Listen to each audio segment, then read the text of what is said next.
videos. One of my favorite books is by George Orwell, 1984. If you haven't read it, you should. 1984, it's kind of ironic. I was born in the year 1984. So in this book, Orwell writes that, freedom is the freedom to say that 2 + 2 make 4. If that is allowed, everything else follows from that. So Project Veritas' mission is to expose what they don't want you to see. Now, someone actually brought this up today, taking photos, about Lucky Charms. Now, I'm an Irish American, and this is the first video we ever did before Project Veritas existed. In college, I went into my dining hall, and I tried to have the cereal Lucky Charms removed on the grounds it's racist against my Irish heritage. Now, I went in there, it was intended to be a joke, but they took me quite seriously. So I'm going to play this clip and then talk about it on the other end. We have some sound, Callan. This is me going into my dining hall on St. Patrick's Day, 2004, to demand they stop serving a cereal. We're going to see if we can get the sound to work here.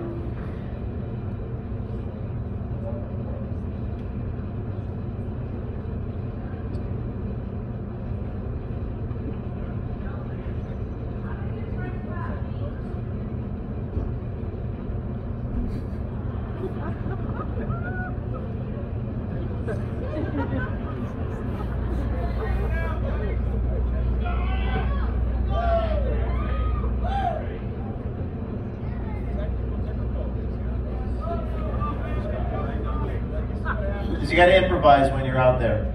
All right, how are we doing over there? We got any sound yet? Still working on it. Well, while they're working on that, I'll just say a few words. So, go in there, we try to get Lucky Charms removed on the grounds they're racist against Irish people, and Rutgers University takes me seriously. And they ban Lucky Charms on the grounds they're racist against the Irish. So, here it goes. He became fed up with political correctness, especially about race. So on St. Patrick's Day, 2004, he met with an administrator to demand they stop serving Lucky Charms cereal with its Irish leprechaun. He knows that, you're at the dining halls here, others serve Lucky Charms. And we think that this promotes negative stereotypes. You feel that he's portrayed as a... I think he's portrayed as a little green, clad gnome. And this is really, as you can see, we're not all short. I mean, we have our differences of height, and we think this is stereotypical. Yeah, so they took me seriously, and Rutgers banned Lucky Charms. So what we do is we engage in behaviors in order to expose them for who they are. Because you don't need to explain, you just need to expose who they are. So from there, I went into Acorn as a pimp with my colleague Hannah Giles. And I met this girl on Facebook. I was then 25, she was then 20, and she said, "James, have you ever thought about doing something on Acorn, exposing?" I'd never even heard of Acorn. And Hannah sent me some messages and said, "What if you went in there dressed as a prostitute?" And this is a woman I've never met before, unsolicited, sending me a tip to go into this organization dressed like a prostitute. And I said, well, that's interesting. There needs to be a pimp involved in this scenario. And we went into these offices. Again, you have to understand just how crazy this was. I'd never met this person before. And I show up, and there she is dressed the way she was, and I was dressed the way I was, and we go to Baltimore, New York, DC, California, with nothing but a Sony camera, hidden camera, and our costumes. And this happened. This is a worker in Acorn telling us to declare the prostitution business as something else on our tax returns. Take it away, Callan. Is it against the law in Maryland? Prostitution? Anything that the government's taking money from is always against the law. Let me make sure there's a code for it, okay? A code for prostitution? You might have to name it something else. Performance arts, let's see. Independent artists. You can do that. Dancing, It's not dancing, trust me. But dancing is considered an art. I mean, you know, sex is kind of like dancing, right? Yeah, that's what I'm going to say. Your business is a performing artist. But you are. Okay, so you're not lying. So stop saying prostitution. Got it. Just stop saying prostitution. Call it dancing. And you have to remember how extraordinary this was. The New York Times had spiked or canceled a story on this group. So these two young people were going around doing the journalism ourselves. And when I was sitting there in front of these people, the whole time I was making sure, I hope my camera is still functioning. I hope my audio is working. I was so worried about not getting this on tape. There's going to be 13 El Salvadorian girls coming into this house, and they're very young, and we don't want to put them on the books. Please tell me 13 underage Salvadorian sex slaves is the line. Turn. You can use them as a dependent. So you can use them as a dependent because they live in your house. Are you kidding me? So, as you can see with these stories here, the important thing is to do the journalism yourself. To do this journalism yourself. Any one of you could do what I did. Any one of you can choose to go expose what's happening here in your state, your capital, Washington, D.C. Nothing's stopping you. And there's a story everywhere you go. There's corruption and fraud and waste and abuse. Project Veritas was started 12 years ago. We've done hundreds of investigations. I don't think we've done a story in Idaho yet. But we will do a story in Idaho. We're going to do stories everywhere. I've only been to Idaho Falls, I think once or twice more. I got some friends here, some good people here. You got great vibes here. I love this. I've never done anything like this before in a venue like this. I've got some friends here in Idaho Falls. Frank Vandersloot has been very helpful to Veritas, a very big supporter, and very friendly to us. Thank you, Frank. So, I'm going to switch gears a little bit, and I'm going to switch topics, and I'm going to go to, we're suing the New York Times for defamation and winning. We're suing the New York Times. More people ought to sue the New York Times for defamation. We need a People's Defamation Defense Fund in this country. We need to go after the media and expose the media for what they are, because it's not journalism. So we did a story in Minneapolis this past election. Some people say, does voter fraud happen? Well, yes, of course voter fraud happens. To what degree, we don't know. But it sure happens.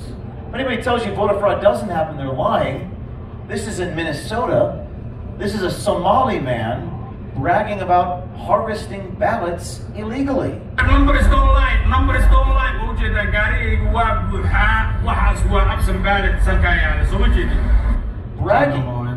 Bragging about hustling, collecting illegal ballots. It's a state crime in Minnesota to have more than 3 in your possession. We break the story. We also have a video clip of the man, the ballot harvester on tape, the voter on tape, and money exchanging hands between the voter and the ballot harvester.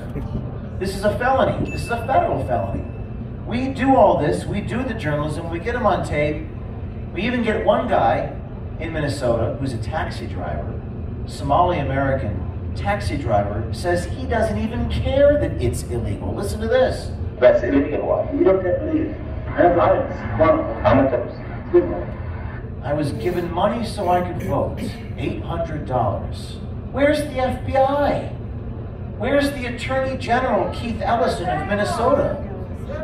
Where, that's the question all of you are going to ask me, nothing happens to these people. You're right, nothing happens to these people. But why doesn't anything happen to these people? Where are the feds? I know they're probably investigating me and you. They're busy going after all of you. You're proud of it. That's a badge of honor, yeah. I mean, that's right. Badge of honor. The feds are investigating us, not that. A guy on tape admitting he's breaking the law. Now, the reason, one of the things I've realized in my life is that the reason that this happens is the media, the New York Times, CNN, ABC News, and Big Tech are all in collusion with each other to suppress and censor real information. And I didn't know what to do about it, but I figured out what to do about it. The New York Times did a story, a little hard to see on the screen, but this is in September, that I was running a quote, coordinated disinformation campaign with these videos I just showed you. I wasn't doing any disinformation. I was showing people in their own words bragging about breaking the law. What's the disinformation? The New York Times attacked me, attacked my reputation, and they're supposed to be credible by virtue of their own decree that they are in fact credible. But they're not credible. And so what happened was the New York Times actually did an article saying that I was making claims without evidence. All I did was show evidence. The New York Times also said that I had made these claims using anonymous sources. Well, none of the sources I used were anonymous. You could hear their voices and see their faces. So the New York Times just stated the opposite of what was real. And they have everyone believe it because they're the New York Times. So I said, as enough is enough. I said, we're going to go ahead and sue the New York Times for defamation, and we won a major victory in that case. In fact, there's only been a handful of people to get past this motion to dismiss phase of a lawsuit against the New York Times, and we're one of them. We're going to be deposing New York Times reporters under oath on video, and we're going to release those videotapes. Project Veritas wins victory against New York Times in defamation action in wide-reaching decision. The articles that are the subject of this action called the video, quote, deceptive, but the dictionary definitions of, quote, disinformation and deceptive provided by defendants' counsel certainly apply to Astor's and Shu's failure to note that they injected their opinions in news articles as they now claim. Yeah, that was the judge in New York State. This was in New York we sued them, where I live and where the New York Times is located. And the judge in New York State Supreme Court said it was the New York Times that engaged in deception and disinformation. Here's the interesting thing about these people. They always accuse you of the thing that they themselves do. So, if you Google me, James O'Keefe doctors tapes, he selected, no, they doctor tapes, they selectively edit. And they're so evil such that they would accuse me of doing the thing that they're guilty of. They project onto me who they are. But I fight back. And Project Veritas has never lost a lawsuit. Not one lawsuit have we lost.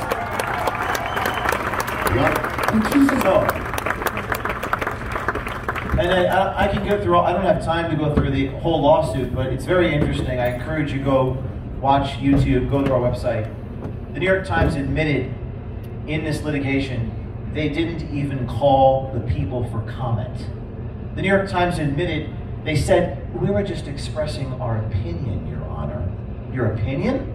In a news article that is used by Facebook to ban the video? How does that work? They admitted that the person broke the law. They admitted in the lawsuit under oath when they're in court that what the guy did was illegal, but they still haven't updated the article.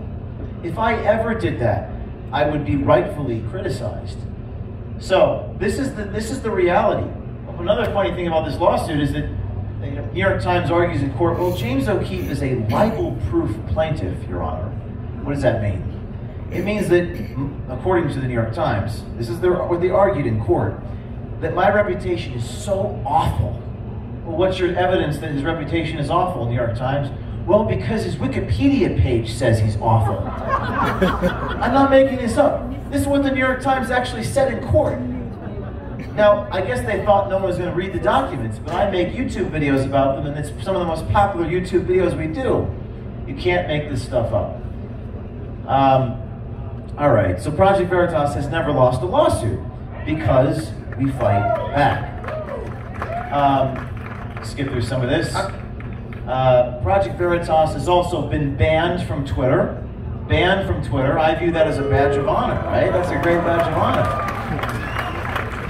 I mean, I think getting banned from Twitter is the new badge of honor. I myself was banned, so I sued Twitter for defamation. Twitter sent me a nasty letter and said, "You must stop this lawsuit. We demand that you stop suing us." That shows me they're quite afraid. In fact, I would argue they're more afraid of me than I'm afraid of them, because we haven't lost a lawsuit. Also, Twitter tried to have the case removed to San Francisco. They failed. It's going to be in my backyard. CNN. We have whistleblowers and insiders everywhere, all over the country. Most recently, we had someone inside CNN recording everything. And they recorded this man, CNN's control room director, CNN's technical director, Charlie Chester. Now, none of what you're about to see, some of you have already seen this, none of this should surprise you. However, what's interesting is that this man, CNN, who does not know that he's being recorded when he's being spoken to, Charlie Chester admits that they're a propaganda arm for Joe Biden. They admit that their whole mission at CNN was to, quote, get Trump out of office. And he says he wants more people to die of COVID so that CNN's ratings can go up. It's important that we catch these people on tape admitting to these things. We have to expose them for who they are. Let's again, as you watch this, this is the video that got me kicked off Twitter for quoting CNN, for reporting what someone told me. Listen to this. I think we got him for this term. You know, sure shots of him jogging, him in sleevier shades, and like you paint him as a young geriatric. We were creating something and we didn't know anything about it. So I think that's propaganda. Look what we did. We got Trump out. I am 100% going to say it. And I 100% believe it. That if it wasn't for CNN, I don't know that Trump would have got voted out. Our focus was to get Trump out of office, right? Without saying that, that's what it was, right? So our next thing is going to be for climate change awareness. Do you think it's going to be just like a lot of like fear, like climate? Yeah, fear sells. Fear sells. No one ever says those things out loud, but it's obvious. No one ever says those things out loud. We don't want the people to know that this is what we do, says CNN's director. My question is, why don't you want people to know that? What are you hiding? Why don't you just come out and say, okay, our network is a political operation designed to elect certain federal candidates for office. What are you ashamed of? That's the problem I have. Not that CNN is an arm of the Biden campaign, but apparently they think it's important to hide that fact from all of you. So now CNN has a cone of silence. No one's allowed to talk to anybody about what we believe. That's how communism works. You can't talk about what you actually believe. But that's why Veritas is watching, waiting, secretly recording everything. Everywhere. So maybe instead of worrying about whether you're going to be honest, maybe just tell the damn truth. And you won't have to worry about whether someone is next to you inside your network. Charlie Chester, this is just absolutely disgusting. He talks about, this is the thing, more people need to die. We need the numbers to go higher on the death toll for COVID. Which is why we concept the death toll on the side. Let's make it higher. Like, why isn't it high enough, today? Like, it would make our point better if it was higher. Why isn't it higher? We need more people to die. Why isn't it higher? This is your news media, ladies and gentlemen. This is the most trusted name in news. This is what Google and Twitter and Facebook prefer in their algorithms. When you go on there, they prefer that. That's what we're fighting against. My job is to tell you how to fight against it. We fight against it by exposing them. We fight against it by by dialing in to the 9 a.m. CNN call and recording it for 2 months. That's how we fight against it. People say, oh, Keith, how the heck did you get access to the Jeff Zucker 9 a.m. conference call? Because I had a whistleblower inside CNN give me that access. That's how. So, on the second month of the 30th day after I recorded for 60 straight days, I decided to dial in to the 9 a.m. conference call with President Jeff Zucker on the phone. I said, hey, Jeff Zucker, I've been recording your calls for the last 2 months. What do you think? Hey, Jeff Zucker, are you there? Hey, this is James O'Keefe. We've been listening to your CNN calls for basically 2 months, recording everything. Just wanted to ask you some questions if you have a minute. Do you still feel you're the most trusted name in news? Because I have to say, from what I've been hearing on these phone calls, I don't know about that. And we have a lot of recordings that indicate you're not really that independent of a journalist. Okay. Thank you for your comments. So everybody in light of that, I think what we'll do is we'll set up a new system. Set up a new system? Maybe instead of setting up a new system, just don't lie, because we're going to get on your new system. We're going to get access to your systems. We'll just set up a new system. Well, the problem with that logic is that there will inevitably be a whistleblower on the new system. This is how these people operate. So we sued CNN for defamation. We're suing a lot of people for defamation. We're going to depose all of them. It's going to be amazing. It's amazing what happens in a videotape deposition. Have you ever been deposed in a litigation? I have. Depositions are incredible things. People are under oath.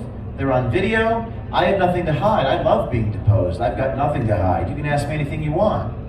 The only thing I have to protect is the name of the identities of forthcoming whistleblowers. I have a First Amendment right to protect that. But in these depositions, I think I'd like to play the Lauren Windsor clip.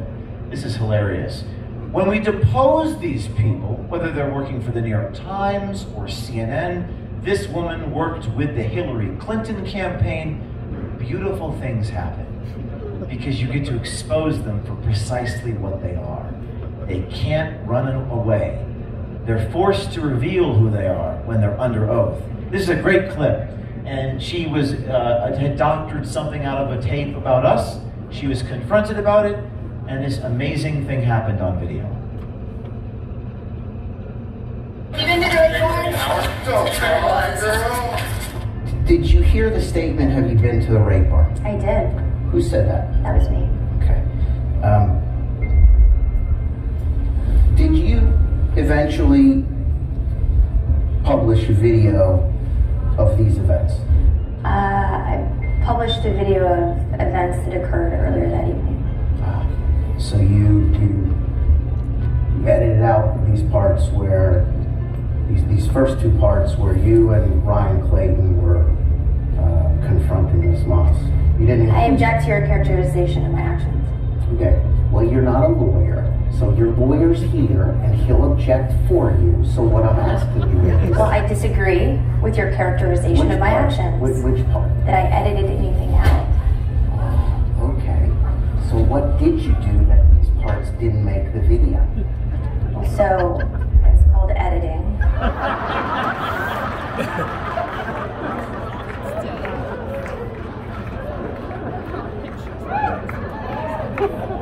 I rest my case, Your Honor. This is the beautiful part about deposing them. There's nowhere for them to go. They can't maintain that deception. They're forced to reveal themselves. That's why we're going to fight these people in court. We're going to win. But I'm going to move on to another subject now, which is, well, there's that. AOC. We had a whistleblower. I know, but we got to watch the tape here and understand just how bad it is. Ocasio-Cortez, we have whistleblowers everywhere. In fact, just this week, a whistleblower leaked us a forthcoming documentary about Alexandria Ocasio-Cortez that has not been published yet. And in this documentary, Ocasio-Cortez says some pretty wild things. Let's take a look. Last July, a Republican colleague got in her face on the Capitol steps over the issue of crime and policing. Congressman Ted Yoho referred to you as a, I'm quoting here, She goes on. I didn't think that I was just going to be killed. You didn't only think that you were going to die, you thought you were going to be raped. Ocasio-Cortez says she hid in a bathroom in her office after hearing loud banging on her office door. So we confronted Ocasio-Cortez. One of our undercover people had a Black Lives Matter shirt. she thought that she was talking to a sympathetic ally. In fact, she was talking to a member of Project Veritas.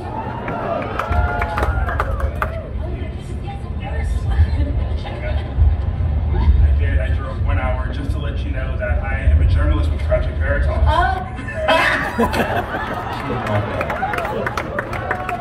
Now YouTube took down the video of the clip unreleased, claiming, quote, copyright violations. I'm not sure what they mean by that, because I'm reporting what a member of Congress said.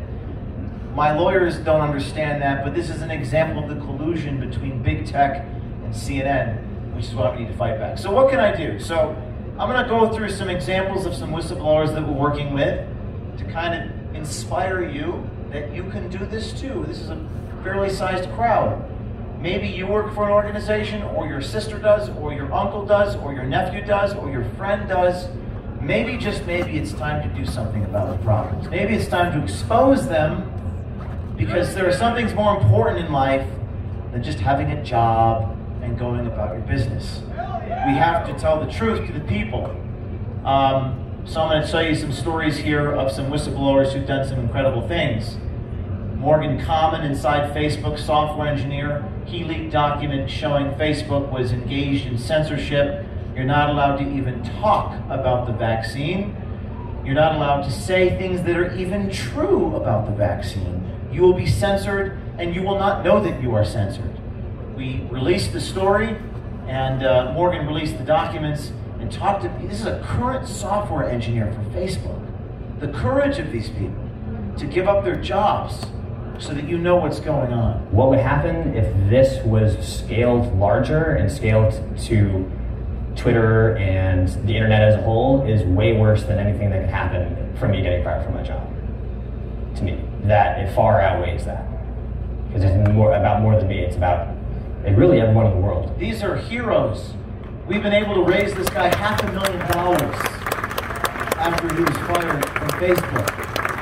And every time one comes out, a dozen more comes out, and a dozen more after that, and a dozen more after that. We released a story on Google showing algorithmic unfairness. That facts can be censored even if they're true, if Google deems them unfair. I'm not sure how facts can be unfair. They're simply facts. This grass is green. Is that an unfair fact? I don't know. But Google thinks it's unfair, so they'll censor it. I asked the Google engineer, why did you do this, Zach Voorhees? I feel that when I'm coming and explaining what Google was doing, this is an act of atonement, okay, to make my conscience clear. Google fired him, but he inspired a mailman, Richard Hopkins, to come forward about voter fraud. He observed a ballot being backdated in Pennsylvania just days before the presidential election. And I heard him say to the supervisor that they messed up yesterday. I was like, what did they mess up on? And he told the supervisor that they had postmarked one of the ballot for the 4th instead of the 3rd. Richard Hopkins testified to the fraud, and the feds sent agents to interrogate this postal worker, to coerce him to change his story. You would not believe it unless Richard recorded these federal agents. And this is what these federal agents said to this mailman whistleblower. They said, we're trying to twist you. We're trying to get you to change your testimony here today. I'm not, well, I am trying to twist you a little bit, because in that, believe it or not, your mind will kick in. I am not scaring you, but I am scaring you. I'm not scaring you, but I'm scaring you. For hours, they interrogated him, Richard Hopkins said. And these are brave people willing to come public. I was in Afghanistan and Iraq. 2 tours while I was in the Marines. I was a Marine for 5 years.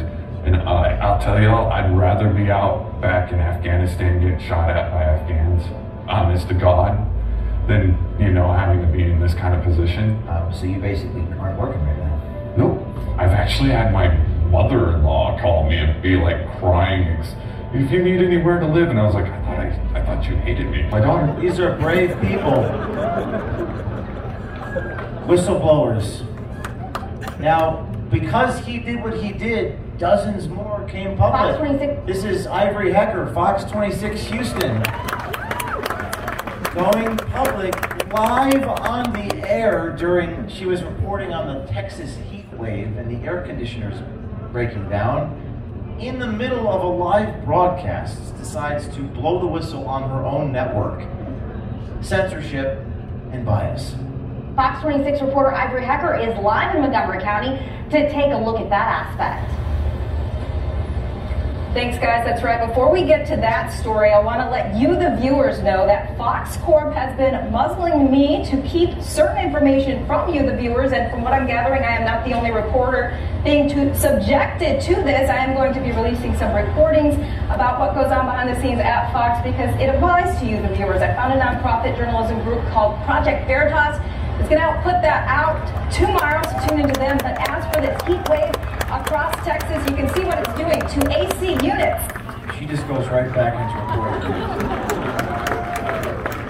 She in turn inspired 20 more TV people to come to Veritas at various stages of recording, including April Moss, who is reporting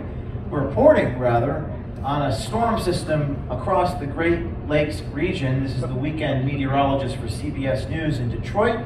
But little did CBS News know that April Moss was the storm.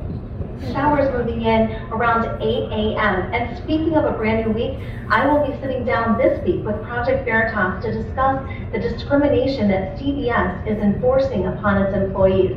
Tune in to Project Veritas for my full story. Now, later Monday, we will see those showers continue in late morning. It's happening, everyone. It's happening. Do you see what I'm saying? Do you get it yet? 2 becomes 4, 4 becomes 8, 8 becomes 16, exponentially. Hundreds become thousands. David versus Goliath. David assumes new strength, while Goliath is attacked on all sides. David assumes new strength, while Goliath is attacked on all sides.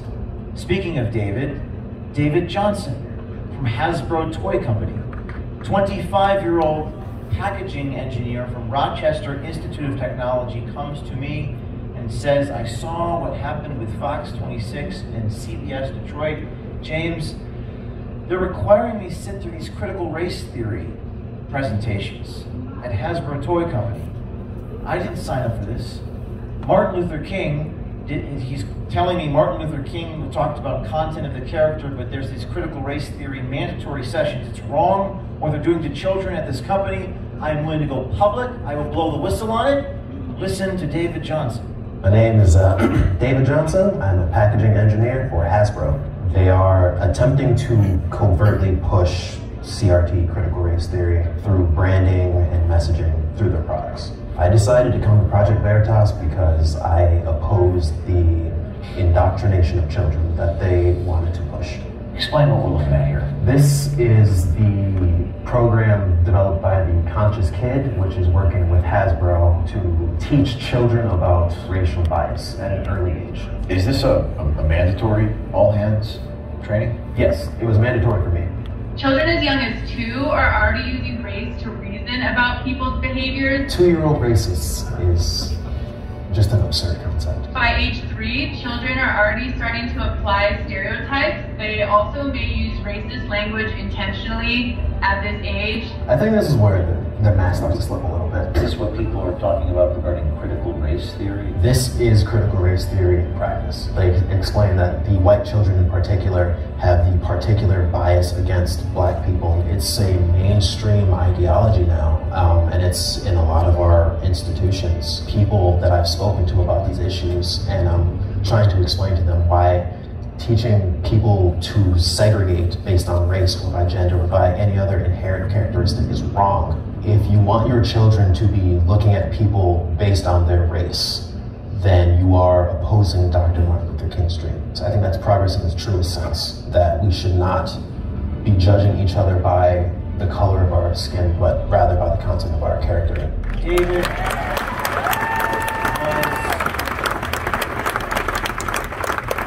David was suspended by Hasbro. He still works there. Think of the heroism required to do this.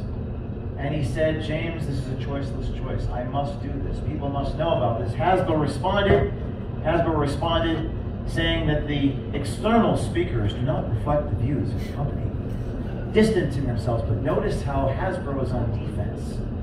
The billion-dollar company fears David. Goliath fears David. And I reached out to Hasbro for comment, as any journalist should. And what was interesting about this is I reached out to Hasbro for comment a few days before the story breaks 2 weeks ago. And I hadn't yet even gotten a comment yet, but our tip line, 2 other employees within Hasbro came to me and said, I'm going to blow the whistle too on what Hasbro is doing. And this is what we have to do in this country.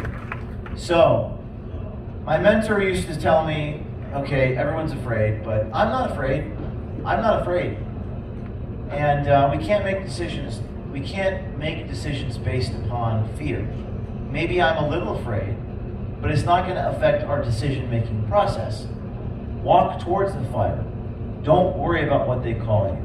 All those things are said against you because they want to stop you in your tracks. But if you keep going, you're sending a message to the people who are rooting for you, who are agreeing with you. The message is that they can do it too. And sometimes in the beginning, you have to do the thing and other people will follow. In the beginning of a charge, maybe you're scarce. But once your cause succeeds, the timid people join you, for then it costs less to do the thing. And I'm here today to tell you that Project Veritas right now has well over 100 insiders and whistleblowers across the country recording everything. Recording everything. And if you see fraud, waste, abuse, corruption, you know who to call. Project Veritas. Because if you're lying, cheating, stealing, scamming, committing acts of corruption, we're going to find you, we're going to make you famous, we're going to make you an unwilling internet celebrity. And once we do that, we think that we're the ones who are powerless. And they do have so much power. They have infinite power. And we're nothing.